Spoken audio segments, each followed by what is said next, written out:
સૂચના ન્યૂઝમાં આપ સર્વેનું સ્વાગત છે। મિત્રો, મારી પાસે એક વિડીયો આવ્યો છે નાડિયા સમાજનો। અંજનાબેન ધર્મેન્દ્રભાઈ નાડિયા નાગોરી ચાલીમાં રહે છે। હાલ ગામ એમનું છે જાસલપુર ગામના અંજનાબેન ધર્મેન્દ્રભાઈ નાડિયા જે નાગોરી ચાલીમાં રહે છે, એમનું મકાન કોર્પોરેશને તોડી નાખ્યું। એનો વિડીયો આવ્યો છે મારી પાસે। સત્ય શું છે, લોકેશનની મને ખબર નથી, મારી વાત થયેલી એ પ્રમાણે થોડું ઘણું ગેરકાયદેસર બાંધકામ છે, પણ નાગોરી ચાલીમાં લગભગ 80% ગેરકાયદેસર બાંધકામ છે। પણ આમની કંઈક અલગ વાત છે, એમની બાજુમાં કંઈક ગુપ્તા કરીને કોઈ છે, એમને કંઈક ગુપ્તાએ પણ ગેરકાયદેસર બાંધકામ કરેલું જ છે, એ આગળ વધેલા છે। પણ આમને 10-12 વર્ષથી કંઈક માથાકૂટ ચાલે છે આમાં આગળ વધવામાં, ને આમના ઘર બાજુ કંઈક ગુપ્તાએ દરવાજો બનાવ્યો છે ગલીમાં, અને એમને એકબીજા ઉપર અરજીઓ પણ થયેલી છે અને માથાકૂટ પણ થયેલી છે। આજના 2 દિવસ પહેલાં એમનું મકાન કોર્પોરેશનને આવીને ટોટલી જમીનદસ્ત કરી નાખ્યું છે, તોડી નાખ્યું છે, સંડાસ બાથરૂમ સાથે, અને એમનો સામાન પણ નીકળવા નથી દીધો। તો મારે છે એટલું જ કહેવાનું છે, એ વિડીયો તમને મૂકું છું, એમને જે મને મોકલ્યો એ કે કોર્પોરેશન આવું અન્યાય કેમ કરે છે। એક દલિત માટે જે સ્પેશિયલ એનું મકાન તોડવામાં આવ્યું, સામે જે ગુપ્તાનું મકાન હતું એ પણ ગેરકાયદેસર છે એવું કહેવું છે ને। મેં 2-4 જણને કોન્ટેક્ટ કર્યા, એમને કહ્યું કે એમને મકાન બી ગેરકાયદેસર છે, એ બી તૂટશે જ। પણ અહીંયા એક જ એમને બંને સામસામે અરજી થયેલી છે, પણ જાણવા મળ્યા મુજબ અત્યારે જે કોર્પોરેશનનો અધિકારી છે એ પણ ગુપ્તા જ હતો, એમની સામે હતું, એટલે એમના પર એક્શન લીધી છે। હવે સરકારમાં કોર્પોરેશનમાં શું છે, કેવી રીતનું છે, અત્યારે હાલ ડિમોલેશનનું કામ બહુ જોરશોરથી ચાલે છે, એટલે થઈ શકે છે, પણ થાય તો એમનું થાય તો સાથે ગુપ્તાનું બી થવું જોઈએ। આ અન્યાય છે, આનો સહકાર બાજુવાળાને કે પડોશીને કદાચ જો યોગ્ય લાગે તો આપવો જોઈએ, એટલી રિક્વેસ્ટ છે। પણ આ વિડીયો મૂકવાનું ખાસ કારણ, બીજું ઉદ્દેશ્ય એ જ છે કે જ્યાં બી આજુબાજુમાં ગેરકાયદેસર મકાનો જેના છે એ સરકાર અત્યારે મકાનો તોડી રહી છે, ડિમોલેશનનું કામ જોરશોરથી કરી રહી છે, એટલે બધા ડોક્યુમેન્ટ તૈયાર રાખજો। સરકાર બીજે ફાળો આપે તમને મકાન, બીજા ફોર્મ ભરાય છે રાહત દરના વડાપ્રધાન યોજનામાં, તો એ ફોર્મ લઈને ભરી દેજો। અને તમારી જોડે મકાનો તમારા જો ગેરકાયદેસર છે તેમ છતાંય બી 2010 પહેલાંના ડોક્યુમેન્ટ્સ હશે, જેમ કે ચંડોળામાં મકાન તૂટ્યા, એમાં 2010ના ડોક્યુમેન્ટ્સ જેના હોય એને ફોર્મ ભરી આપે છે મકાન માટેના, અને હપ્તા સિસ્ટમથી। તો તમારા 2010ના ડોક્યુમેન્ટ હોય તો ડોક્યુમેન્ટ વ્યવસ્થિત રાખજો। એવું ના થાય કે મકાન તૂટે, એમાં ડોક્યુમેન્ટ જાય, તમારી જરૂરી કાગળિયા ખોવાઈ જાય। ડોક્યુમેન્ટ લઈને વ્યવસ્થિત જગ્યાએ ક્યાંક યોગ્ય જગ્યાએ સંભાળીને મૂકી દેજો। ડોક્યુમેન્ટ તૈયારી રેડી રાખજો, કદાચ ગમે ત્યારે સરકાર છે, ગમે ત્યારે કોર્પોરેશન મકાન તોડી શકે છે, એટલે ખાસ તે ધ્યાન રાખજો। તમારું મકાન જે ગેરકાયદેસર હોય એમના માટે ખાસ સલાહ કે તમને સામાન બી નહીં લેવા દે। એમના મકાનનો વિડીયો જોઈ લેજો, સામાન બી લેવા દીધો નથી, તૂટી ગયો હોય સામાન ઘણો બધો, એટલે તમારા ડોક્યુમેન્ટ્સ ખાસ સાચવીને વ્યવસ્થિત જગ્યાએ મૂકજો, એ ધ્યાન રાખજો। 2010ના ડોક્યુમેન્ટ હોય બધા તૈયાર રાખજો, અને ફોર્મ ભરવા જેવા હોય તો ભરી દેજો। ખાસ એના માટે જ આ અવેરનેસ માટે વિડીયો મૂકું છું। એવું નથી કહેતો ભાઈનો સપોર્ટ કરું કે એમનું મકાન કેમ તોડ્યું। હા, એમાં એક ખોટું થયું છે, મકાન ગેરકાયદેસર હતું તો ગુપ્તાનું પણ ગેરકાયદેસર છે, એમનું બી તોડવું જોઈએ, કોર્પોરેશને ખોટું કર્યું છે। પણ હું આ ખાસ નાડિયા સમાજને કહેવા માંગુ, જેના બી ગેરકાયદેસર મકાન હોય 2010 પહેલાંના ડોક્યુમેન્ટ તમારે હાજર રાખજો, મકાનમાં રાખતા નહીં, કદાચ ગમે ત્યાં તૂટવા આવે, નોટિસ આપે ના આપે નક્કી નથી હોતું અત્યારે, તો વ્યવસ્થિત જગ્યાએ ડોક્યુમેન્ટ તમારે એવા જગ્યાએ રાખજો કે તમારા સંબંધીને ત્યાં જે સેફ રહે। અને ગમે ત્યારે તમે અત્યારે મકાન માટે ફોર્મ ભરવાનું ચાલતું હોય તો ભરી કાઢજો। બસ મારો વિડીયો બનાવવાનો હેતુ એ જ છે।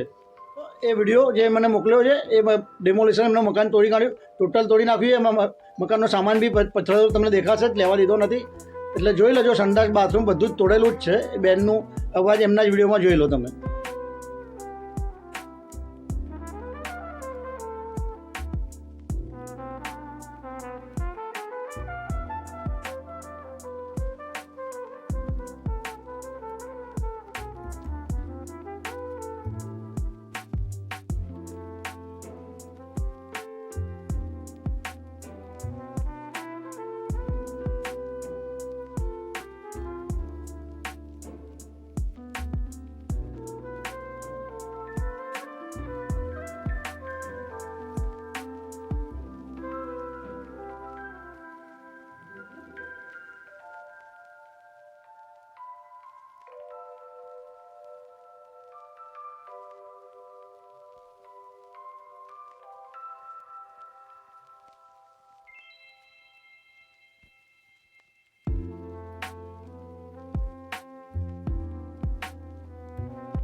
હું વંદનાબેન નાળિયા. હું છેલ્લા 25 વર્ષથી અહીંયા નાગોરી ચાલીમાં આ મકાન અને કોર્પોરેશન રચના ગુપ્તા જેનો આ ગેરકાયદેસર દરવાજો છે એ બેને મારા ઉપર ખોટી અરજીઓ કરી અને મારું આ મકાન પડાવી નાખ્યું. બરોબર. અગાઉ બી મેં કોર્પોરેશનમાં ફરિયાદ કરી હતી. અમારે એટ્રોસિટી લાગેલી છે. એ બેન મારા જાતિ વિરુદ્ધ શબ્દ બોલ્યા હતા. એ દાજમાં એને આ મારું મકાન પડાવી નાખ્યું છે. અને સત્તાધારીઓ ગુપ્તા હોવાથી તેમનું જ સત્તાધારી પક્ષ ખેંચે છે. અને હું ગરીબ છું અને હું દલિત સમાજની છું, તો મારું આ મકાન પડાવી નાખ્યું. અને હજુ બી મને ખોટી અત્યારે હાલ હું કોર્ટમાંથી છૂટીને આવી છું. બરોબર. ખોટી અરજીઓ કરે છે. ગેરકાયદેસર દરવાજો બંધ નથી કરતી. રોજ મારા જોડે ઝઘડો કરે છે. અને ભારત ગુપ્તા પપ્પાનું મકાન 3 માળનું આવેલું છે નાગોરી ચાલીમાં. અત્યારે હાલ એની ફરિયાદ કરેલી છે. આ 15 વર્ષથી કેસ ચાલે છે. એમનું કંઈ જ કરતા નથી કોર્પોરેશન. સત્તાધારી અમારું કંઈ સાંભળતા જ નથી. કેમ કે હું દલિત સમાજની છું, ગરીબવાળા છીએ, એટલે અમારું કોઈ સાંભળતા નથી. હું કોર્પોરેશન પાસે ન્યાય માંગુ છું કે મને આનો ન્યાય આપો. હવે મારું મકાન જમીન ધોસ થઈ ગયું. સરકાર કશું પણ અમને લેવા નથી દીધું. અનાજ, પાણી, ગેસની બોટલ કશું જ નહીં. અમે કંઈ ડોક્યુમેન્ટની ફાઇલ લેવા આવે તો બી આ વારંવાર અમારી જોડે ઝઘડા કરે છે. બરોબર. અને આ ગેરકાયદેસર દરવાજો બંધ કરાવો. મહેરબાની કરીને કોર્પોરેશનનો હું અરજ કરું છું તો મને ન્યાય અપાવો. કે હું દલિત છું એટલે મારું સાંભળતા નથી. અને એના બાપનું ગેરકાયદેસર 3 માળનું મકાન પાડો. બસ મારે ન્યાય જોઈએ છે.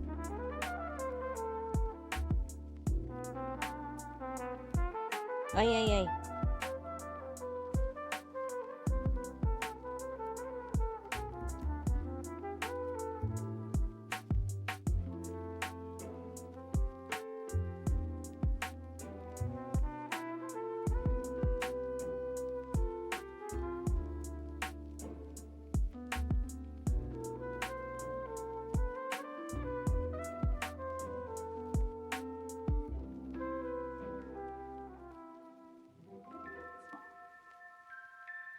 ચાલો.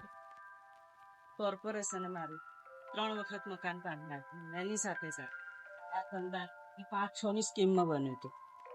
5-6 ની સ્કીમમાં બન્યું હતું. એ સંડાસ બી તોડી નાખ્યું છે. જ્યારે મોદી સાહેબ અવારનવાર કહે છે તો બહેન દીકરીઓ માટે ઘરમાં સંડાસ હોવું જરૂરી છે. ઝૂંપડું પણ હોય તો પણ એના સામે સંડાસ બને.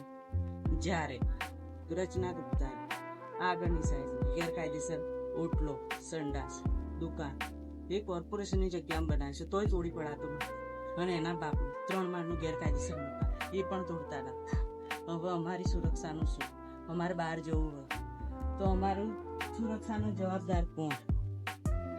એ અમને જવાબ આપે. અમારી જોડે આટલો બધો ઘોર અન્યાય કેમ? અમે દલિત છીએ એટલા માટે. અમારું સુરક્ષાનો જવાબદાર કોણ?